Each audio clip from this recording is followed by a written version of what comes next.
Day 3, Lake Tinaroo to Hann River, 484 kilometres.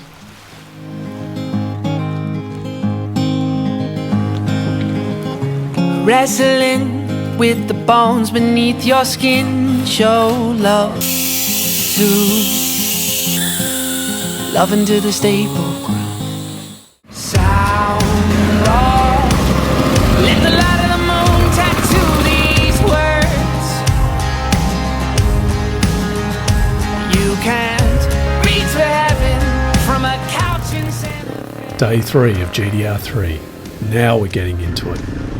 The landscape changed as we left Lake Tinaroo and headed north. There were definitely more direct routes we could have taken, but Daintree National Park is such a stunning location, we couldn't miss it.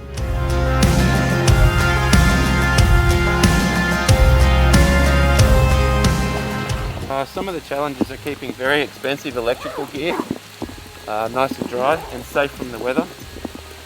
I'm 100% sure I'm not going to get the rainbows and unicorns that I was hoping for this morning now. The sun did try to come through. You could see it wanted it. It wanted to be part of our ride, but no! The Moto God said no. They said clouds and rain for you, you bastards. So day 3 started off similar to the first couple of days. We've left Lake Tinaroo this morning, we're at Maschine now, and we're about to start the Daintree National Park just up that way. Lots of beautiful rainforest up in the Daintree, which will be nice to look at regardless of the weather. But it is wet. We're hoping it dries off this afternoon when we start the Peninsula Development Road and start making our way up Cape York Peninsula. I don't know what you've been told. This here is not your home.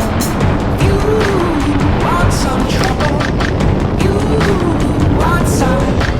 Come on in and I'll take hold. These hands will break your bones. The Daintree River Ferry was a nice change in modes of transport. It acts like a gateway to the wonders of the rainforest beyond. I see blood in the water. Run deep, it runs deep.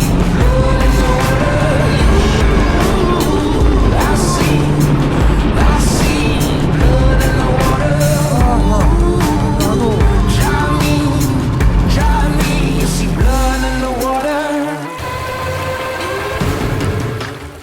Emmagen Creek is the first river crossing after the almighty Daintree, and although its size is not comparable, it definitely wasn't all smooth sailing for our group. Styrofoam. Ooh, want some trouble? Ooh, come get some. If you're here, shake my hole. Knock you down like dominoes. You want some trouble? Ooh, when I see you, I see. We did end up with a few drowned bikes at Emmagen Creek, and because they were all multi-cylinder bikes, it would take some time to dry them out. We decided the best course of action was to load them on the trailer and push on. Well, you know, I dropped it in the water. Thankfully on the non-airbox side, so no drowning, but had a swim. Actually, I was just because I wanted to watch the radiator. Yeah. That's and why. Because we were down on content the last couple of days. Yeah, I'm trying to up the content. Because you're a great guy. Anything for the shot. Do you want me to do it again? I can have another go? Yes, please. Got a slightly drowned Ducati we're going to have to fix. Got 2 super wet bikes on the trailer already, and we've got one here that's 3/4 apart, so we're going to have a quick go at trying to de-water this one and get him back on the track. That's the plan.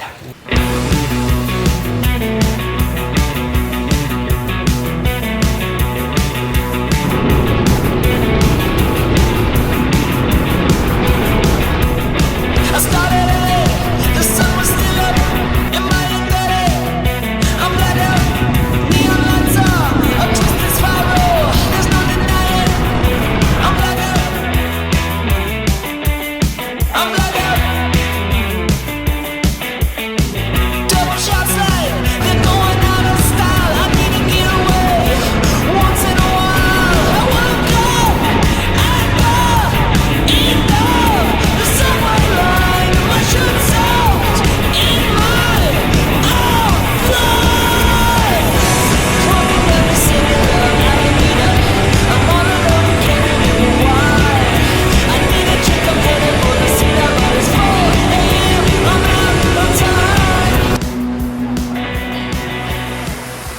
quick stop at Bloomfield Falls delivered the goods, followed by a quick drink at the famous Lion's Den Hotel.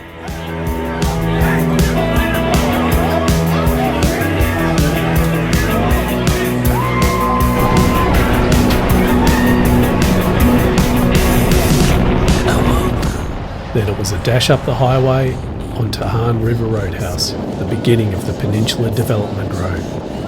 Damo ultimately would get his sunshine and rainbows. Not sure about the unicorn though. I'm on the road and can't remember why. I need a drink of anyone to see that but it's 4 a.m. I'm out of time. 4 a.m. I'm out of time. Brilliant tracks. We've had water, river crossings, many river crossings. We've had flooded bikes. We've got a little bit of work to do tonight again, but it's been an awesome day. Loved every minute of it. Rolling into Hann River was to be our first camping night. After a big day in the saddle, we had a great feed, then the team got stuck into dewatering the 3 bikes on the recovery trailer. It would be a late night.